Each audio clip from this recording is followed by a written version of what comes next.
Hello everyone, welcome back to my channel Humanities Block. Here you will find videos for humanities subjects.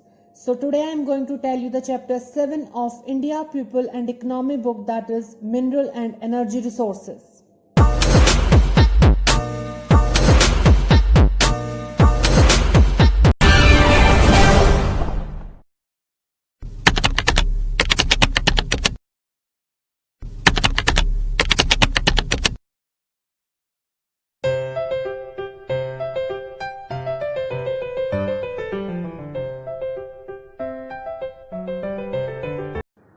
So basically this chapter is divided into two parts. First is mineral resources and second is energy resources. In this video I am going to tell you the first part of this chapter, that is mineral resources. In this heading we had 5 main topics. First, definition of mineral resource. Second, types of minerals in India. Third, description of minerals in India. Fourth, distribution of minerals in India. And fifth and last is conservation of mineral resource. Now the first heading is definition of mineral, that is a mineral is a natural substance of organic or inorganic origin with definite chemical and physical properties. It means जो एक mineral होता है वो एक natural substance है जो हमें nature से अवेलेबल होता है of organic and inorganic origin, यानी कि जो मिनरल्स हैं वो ऑर्गेनिकली भी डेवलप होते हैं, जैसे बरीड प्लांट्स एंड एनिमल्स से हमारे कोल एंड पेट्रोलियम जैसे मिनरल्स डेवलप होते हैं, और इनऑर्गेनिक जैसे हमारे स्टोन जो हमारे एबायोटिक रिसोर्सेज होती हैं उनसे जो मिनरल्स डेवलप होते हैं, जैसे माइका, लाइमस्टोन, ग्रेफाइट। तो दोनों ही तरीके से मिनरल्स डेवलप होते हैं with definite chemical and physical properties, which means minerals में भी केमिकल एंड फिजिकल दोनों ही प्रॉपर्टीज होती हैं। केमिकल प्रॉपर्टीज लाइक कि मिनरल के अंदर मेटल कंटेंट है या नहीं है, फिजिकल प्रॉपर्टीज लाइक मिनरल्स का कलर क्या है, टेक्सचर क्या है, बिकॉज एक ही तरह के मिनरल्स नहीं होते हैं, डिफरेंट टाइप्स के डिफरेंट कलर्स के मिनरल्स होते हैं। सो ये मिनरल की डेफिनेशन होती है। Now the second heading of this chapter is types of minerals in India. So chemical and physical properties के basis पर minerals को दो ही categories में classify किया जाता है. First is metallic minerals and second is non-metallic minerals. Metallic minerals name से ही clear है, जिसमें मेटल कंटेंट होता है, यानी कि जिसके अंदर मेटल प्रेजेंट होती है, चाहे वो कोई सी भी मेटल हो। एंड नॉन मेटालिक मिनरल्स जिसमें कोई भी मेटल कंटेंट नहीं होता है। मेटालिक मिनरल्स में मेटल्स की सभी प्रॉपर्टीज होती हैं, जैसे sonority, durability etcetera, which means कि उनमें एक आवाज होती है अपनी, उनको हम वायर्स में फ्लैट कर सकते हैं। जबकि नॉन मेटालिक मिनरल्स में मेटल की कोई भी प्रॉपर्टी फाउंड नहीं होती है, दे does not contain any metal property. Metallic minerals हमारे इनऑर्गेनिकली ओरिजिनेट होते हैं, जितने भी हमारे एबायोटिक रिसोर्सेज हैं लाइक स्टोन, रॉक्स, इन सब से वो डेवलप होते हैं। जबकि नॉन मेटालिक मिनरल्स या तो ऑर्गेनिकली डेवलप होते हैं, जैसे कोल एंड पेट्रोलियम जो कि बरीड प्लांट्स एंड एनिमल्स से डेवलप होते हैं फॉसिल फ्यूल्स के तौर पर, एंड जो हमारे नॉन मेटालिक मिनरल्स हैं वो इनऑर्गेनिकली भी डेवलप हो जाते हैं स्टोन, रॉक से, जैसे mica and limestone. Metallic minerals के एग्जाम्पल्स होंगे आयरन, कॉपर, मैग्नीज, वो सारे मिनरल्स जिसमें मेटल कंटेंट होता है। जबकि नॉन मेटालिक मिनरल्स के एग्जाम्पल्स होंगे जैसे माइका, लाइमस्टोन, जिनमें मेटल कंटेंट नहीं होता। नाउ फर्दर जो हमारे मेटालिक मिनरल्स हैं वो 3 कैटेगरीज में डिवाइड होते हैं। First is ferrous minerals, second non-ferrous minerals and third one is precious metals. तो first is ferrous minerals, ferrous Fe जो कि आयरन का केमिकल नेम होता है। सो फेरस मिनरल्स वो होंगे जिनमें मेटल कंटेंट होगा लेकिन सिर्फ आयरन मेटल होगी। जबकि नॉन फेरस मिनरल्स वो मेटल्स होंगे जिनमें आयरन के अलावा दूसरे मेटल्स प्रेजेंट होंगे, आयरन प्रेजेंट नहीं होगा, वो नॉन फेरस मिनरल्स होंगे। अब क्योंकि आयरन कंटेंट प्रेजेंट है इसलिए फेरस मिनरल्स हैवी होते हैं, जबकि non ferrous minerals slightly soft होते हैं।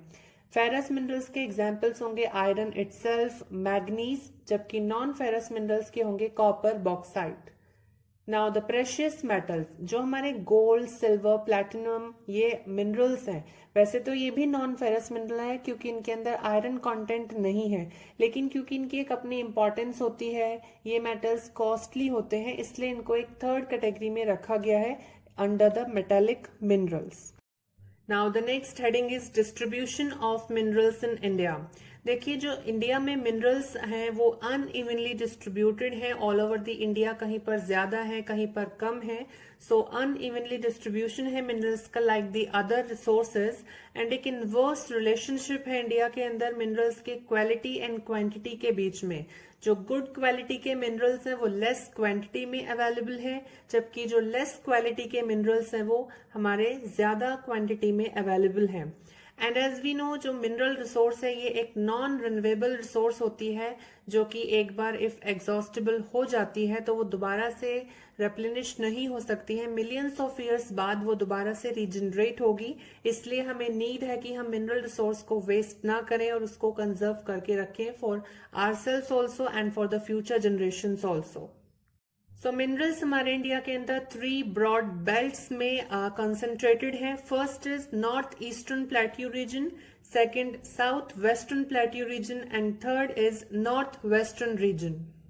फर्स्ट आती है the north eastern plateau region. इस रीजन में हमारा जो छोटा नागपुर प्लेट्यू है, जिसके अंदर Jharkhand, Odisha, West Bengal and parts of Chhattisgarh include होते हैं, ये हमारा सबसे बड़ा एरिया है, रीजन है जहां पर इंडिया में मिनरल्स अवेलेबल होते हैं। यहाँ पर सबसे ज्यादा मिनरल्स में आयरन और कोल, मैग्नीज, बॉक्साइट, माइका पाए जाते हैं और इसी वजह से इस रीजन में सबसे ज्यादा इंडिया के अंदर आयरन एंड स्टील इंडस्ट्रीज भी लोकेटेड हैं। सेकेंड रीजन आता है the south western plateau region. इस रीजन में हमारे कर्नाटका, गोवा, तमिलनाडु के अपलैंड्स और केरला स्टेट्स आती हैं। यहाँ पर फेरस मिनरल्स, बॉक्साइट बहुत ज्यादा अवेलेबल है। हाई ग्रेड का, हाई क्वालिटी का आयरन और मैग्नीज, लाइमस्टोन अवेलेबल है। कोल डिपॉजिट्स भी इस रीजन में बहुत ज्यादा है। केरला में मोनेजाइट एंड थोरियम के बहुत ज्यादा डिपॉजिट्स हैं। गोवा में आयरन और डिपॉजिट्स हैं। तो ये हमारा सेकंड रीजन है जहां पर इंडिया में मिनरल्स अवेलेबल है। Third region is north western region, जो कि राजस्थान स्टेट में अरावली हिल्स के अलोंग चलता है और गुजरात के भी कुछ हिस्से इसमें इंक्लूड होते हैं, जहां पर कॉपर, जिंक मेजर मिनरल्स हैं जो सबसे ज्यादा पाए जाते हैं। राजस्थान में जो स्टोन मिनरल्स हैं जैसे sandstone, granite, marble, gypsum, fuller's earth, ये बहुत ज्यादा अवेलेबल हैं। डोलोमाइट, लाइमस्टोन हमारे सीमेंट इंडस्ट्री को सबसे ज्यादा रॉ मटेरियल्स प्रोवाइड करते हैं। राजस्थान में पेट्रोलियम के डिपॉजिट्स बहुत ज्यादा हैं और इसके अलावा इस रीजन के जो हमारे गुजरात और राजस्थान है, यहाँ पर सॉल्ट के भी बहुत ज्यादा सोर्सेज हैं। सो ये हमारी 3 मेजर बेल्ट्स थी जहां पर इंडिया में सबसे ज्यादा मिनरल्स पाए जाते हैं। लेकिन इसके अलावा एक हमारी हिमालयन बेल्ट भी है और वी कैन से जो हमारे हिमालयाज हैं वहां पर भी मिनरल्स अवेलेबल होते हैं, जैसे copper, lead, zinc, cobalt, tungsten. ये मिनरल्स हमारे हिमालयन बेल्ट में अवेलेबल होते हैं और हिमालयन हमारा ईस्टर्न इंडिया और वेस्टर्न पार्ट्स में भी है। आसाम के अंदर बहुत ज्यादा ऑयल के, पेट्रोलियम के डिपॉजिट्स हैं। इसके अलावा जो मुंबई हाई हमारे ऑफशोर पर एक new petroleum oil field develop हुआ है, वहां पर भी बहुत ज्यादा ऑयल रिसोर्सेज इंडिया में अवेलेबल हैं। वैसे तो इंडिया में बहुत ज्यादा मिनरल रिसोर्स अवेलेबल है, लेकिन वो अनइवनली डिस्ट्रीब्यूटेड है। Now the next heading is description of mineral resource in India. सबसे पहले हम नॉन मेटालिक मिनरल्स की बात करते हैं। वैसे तो नॉन मेटालिक मिनरल्स बहुत सारे इंडिया में अवेलेबल होते हैं, जैसे माइका, लाइमस्टोन, कोल, पेट्रोलियम, लेकिन हमारी बुक में सिर्फ माइका का डिस्क्रिप्शन दिया गया है। सो लेट्स से माइका हमारा mainly electrical and electronic industries में यूज होने वाला मिनरल है। इसके अलावा फर्नीचर्स में माइका यूज होती है। आपने देखा है फर्नीचर के ऊपर जो एक कलर्ड प्लेट लगाई जाती है डिफरेंट टाइप की, उसे हम माइका बोलते हैं। माइका को हम बहुत ही थिन शीट्स, पतली पतली शीट्स में स्प्लिट कर सकते हैं, जो कि बहुत ही रफ होती है, थोड़ी खुरदुरी होती है और बहुत ही फ्लेक्सिबल मिनरल होता है ये। जबकि बाकी मिनरल्स को देखें तो वो बहुत ज्यादा हार्ड होते हैं। माइका इंडिया में बहुत सारे प्लेसेस पर प्रोड्यूस होता है, मेनली झारखंड, आंध्र प्रदेश, तेलंगाना, राजस्थान में माइका अवेलेबल है। झारखंड में हाई क्वालिटी का माइका अवेलेबल है, जो कि एक पूरी बेल्ट है हजारीबाग प्लेट्यू पे जो कि 150 किलोमीटर इन लेंथ में है और 22 किलोमीटर विड्थ में है। तो एक पूरी प्लेट्यू है झारखंड के अंदर जहां पर हाई क्वालिटी का माइका अवेलेबल होता है। राजस्थान में भी 322 किलोमीटर तक फैली हुई एक पूरी बेल्ट है जो कि जयपुर से भिलवाड़ा तक फैली हुई है और आसपास के उदयपुर वाले जो इलाके हैं वहां भी माइका पाया जाता है। इसके अलावा जो माइका है वो हमारा आंध्र प्रदेश, कर्नाटक, तमिलनाडु, केरल, महाराष्ट्र एंड वेस्ट बंगाल के डिस्ट्रिक्ट्स में भी अवेलेबल है। Now I talk about the description of metallic minerals, जिसमें सबसे पहले आता है ferrous minerals. Ferrous minerals as I already told you जिसमें आयरन कंटेंट होता है। फेरस मिनरल्स हमारे मेटलर्जिकल इंडस्ट्रीज को, यू कैन से जो इंडस्ट्रियलाइजेशन है उसको एक बेस प्रोवाइड करता है और इंडिया फेरस मिनरल्स के रिजर्व्स में और प्रोडक्शन दोनों में ही बहुत ज्यादा रिच है। हमारी बुक में फेरस मिनरल्स में दो ही मिनरल्स का डिस्क्रिप्शन है। First is iron ore. Iron ore is simply iron mineral. So iron के जो एशिया में सबसे लार्जेस्ट रिजर्व्स हैं वो इंडिया के ही पास हैं। दो मेन टाइप का जो आयरन ओर है that is hematite and magnetite, ये दोनों ही हमारे इंडिया में फाउंड होता है और इन दोनों ही टाइप के आयरन ओर की इंटरनेशनल मार्केट में इनके सुपीरियर क्वालिटी की वजह से बहुत ज्यादा डिमांड भी है। आयरन ओर माइंस हमारे इंडिया में कोल फील्ड्स के बहुत ज्यादा क्लोज लोकेटेड हैं, specially in the north eastern plateau region, इसलिए वहां पर बहुत ज्यादा आयरन एंड स्टील इंडस्ट्रीज भी लोकेटेड हैं। इंडिया में iron ore 95% Odisha, Jharkhand, Chhattisgarh, Karnataka, Goa, Maharashtra, Telangana, Andhra Pradesh and Tamil Nadu states में पाया जाता है। ओडिशा में जो आयरन ओर डिपॉजिट्स हैं ये एक हिल रेंजेस की सीरीज है, उसमें पाया जाता है सुंदरगढ़, मयूरभंज और झार डिस्ट्रिक्ट्स के, जबकि झारखंड में पूर्वी एंड पश्चिम सिंहभूम डिस्ट्रिक्ट्स के नोआ मुंडी एंड गोवा जो हमारे माइंस हैं वहां पर आयरन ओर इंडिया में फाउंड होता है। Now the second ferrous mineral is manganese. Manganese एक इम्पॉर्टेंट रॉ मटेरियल है आयरन ओर के स्मेल्टिंग के लिए, यानी कि आयरन को पिघलाने के लिए जो मिनरल्स यूज किए जाते हैं जिसमें मेनली कोल यूज होता है, लेकिन मैग्नीज को भी बहुत ज्यादा यूज किया जाता है and it is also used for manufacturing ferro alloys. It means जो आयरन के साथ मिक्स करके अदर मिनरल्स को जो एलॉयज बनाए जाते हैं उसके लिए आयरन के प्लेस पर मैग्नीज को ही यूज किया जाता है, बिकॉज मैग्नीज में भी आयरन प्रेजेंट होता है। इंडिया में मैग्नीज बहुत सारे स्टेट्स में पाया जाता है, लेकिन मेनली ओडिशा जो स्टेट है ये लीडिंग प्रोड्यूसर है मैग्नीज की, जहां पर सबसे ज्यादा केंदुझर, सुंदरगढ़, कोरापुट, कालाहांडी जैसे डिस्ट्रिक्ट्स में मैग्नीज पाया जाता है। इसके अलावा जो हमारा मैग्नीज है वो कर्नाटका स्टेट के कुछ डिस्ट्रिक्ट्स में बहुत ज्यादा अवेलेबल है, महाराष्ट्र के रत्नागिरी, नागपुर जैसे डिस्ट्रिक्ट्स में अवेलेबल है।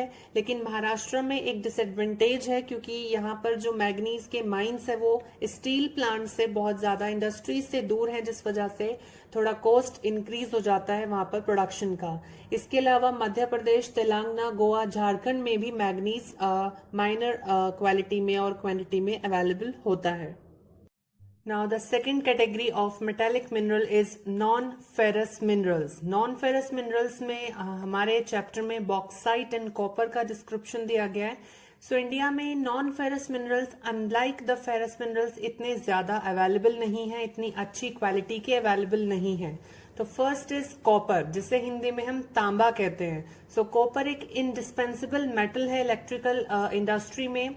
इंडिस्पेंसिबल मेटल मीन्स कि हम इसको भूल नहीं सकते हैं, और ये एक ऐसा मेटल है अगर ये नहीं होगा तो इलेक्ट्रिकल इंडस्ट्री शायद ही अच्छे से काम कर पाएगी, because wires, electric motors, transformers, generators, इन सब चीजों की मेकिंग में कॉपर सबसे ज्यादा यूज किया जाता है। इसके अलावा कॉपर एलॉयबल है, मैलिएबल है एंड डक्टाइल, यानी कि इसमें सारे मेटल्स की प्रॉपर्टीज हैं, यानी कि उसको अदर मेटल्स के साथ मिक्स करके भी और ज्यादा प्रोडक्ट्स बनाए जा सकते हैं। वायर्स में कॉपर को कन्वर्ट किया जा सकता है, जो अदर मिनरल को नहीं किया जा सकता जितना। इसके अलावा गोल्ड के साथ भी हम कॉपर को, तांबे को मिलाते हैं, जिससे जो ज्वेलरीज हैं उसमें एक स्ट्रेंथ आए, बिकॉज गोल्ड बहुत ही सॉफ्ट मिनरल मेटल होती है, तो कॉपर को उसके साथ मिक्स किया जाता है for making the jewelleries. Copper deposits India में झारखंड डिस्ट्रिक्ट के झारखंड स्टेट में पाए जाते हैं। इसके बाद मध्य प्रदेश, राजस्थान में भी कॉपर के डिपॉजिट्स हैं। आंध्र प्रदेश, कर्नाटक एंड तमिलनाडु में भी माइनर डिपॉजिट्स कॉपर के अवेलेबल हैं। Second non ferrous mineral is bauxite. Basically bauxite हम एक और होती है, एक मिनरल है जिसमें से हम एल्यूमिनियम नाम का जो मेटल होता है उसको एक्सट्रैक्ट करते हैं। जिस तरह रॉक्स में से मिनरल्स को एक्सट्रैक्ट किया जाता है, ठीक वैसे ही बॉक्साइट में से एल्यूमिनियम मेटल को हम लोग एक्सट्रैक्ट करते हैं और एल्यूमिनियम एज ए मेटल बहुत ज्यादा इंडिया में यूज होता है। बॉक्साइट इंडिया के अंदर हमारे टर्शरी डिपॉजिट्स यानी कि हिमालयन रीजन्स में, पेनिनसुलर एरियाज में और कोस्टल एरियाज में भी फाउंड होता है। बॉक्साइट ओडिशा स्टेट में सबसे ज्यादा फाउंड होता है। कालाहांडी, संबलपुर ये लीडिंग प्रोड्यूसर्स हैं बॉक्साइट के इन ओडिशा। इसके अलावा झारखंड, गुजरात, छत्तीसगढ़, मध्य प्रदेश, महाराष्ट्र, गुजरात, कर्नाटक, गोवा, तमिलनाडु में भी बहुत ज्यादा जो बॉक्साइट है वो पाया जाता है। छत्तीसगढ़ स्टेट में जो बॉक्साइट डिपॉजिट्स हैं वो अमारकंटक प्लेट्यू में फाउंड होते हैं, जबकि कटनी, जबलपुर एरिया और बालाघाट इन मध्य प्रदेश में भी बॉक्साइट डिपॉजिट्स अवेलेबल हैं। So the next heading is conservation of mineral resources. So sustainable development के लिए एंड फ्यूचर जनरेशन्स तक भी मिनरल रिसोर्स अवेलेबल रहे, क्योंकि ये एक नॉन रिन्यूएबल रिसोर्स है, लेस क्वांटिटी में हमारे पास अवेलेबल है, ओवर यूटिलाइजेशन हम लोग इस रिसोर्स का कर रहे हैं, इसलिए बहुत ज़्यादा ग्रेट नीड है कि हम मिनरल रिसोर्स को कंजर्व करें। So here are the some steps जिनको फॉलो करके हम मिनरल रिसोर्स को कंजर्व कर सकते हैं। First is recycling of metals. जो हमारे मेटल्स खराब हो जाते हैं, फॉर एग्जांपल यूटेंसिल्स जो हम मेटल से बनाते हैं, जैसे एल्यूमिनियम यूटेंसिल्स हैं, वो अगर खराब हो जाते हैं, कहीं से टूट वगैरह जाते हैं, तो उनको दोबारा से यूज किया जा सकता है। स्क्रैप मेटल का हम लोग यूज कर सकते हैं। सेकंड आता है substitutes for the scarce metals, यानी कि जो हमारे पास कम अवेलेबल हैं मेटल्स, मिनरल्स, जैसे जो हमारे फेरस, नॉन फेरस मिनरल्स हैं, ये लेस क्वांटिटी में इंडिया के पास अवेलेबल हैं, तो उनके सब्सटीट्यूट्स को हम लोग यूज कर सकते हैं, सो दैट जो स्केर्स मेटल्स हैं उनका कंजप्शन कम किया जा सके। And the third point is जो हमारे स्ट्रैटेजिक एंड स्केर्स मिनरल्स हैं उनका एक्सपोर्ट कम किया जाए, यानी कि जो हमारे कॉस्टलियर होते हैं मिनरल्स जैसे गोल्ड, सिल्वर, इन सबको बाहर कम भेजा जाए, क्योंकि उनको हमें अपने लिए पहले यूटिलाइज करना है, देन हम उनका एक्सपोर्ट करेंगे। इसके अलावा बहुत से मेथड्स, मेजर्स हो सकते हैं जिससे हम मिनरल रिसोर्स को कंजर्व करें।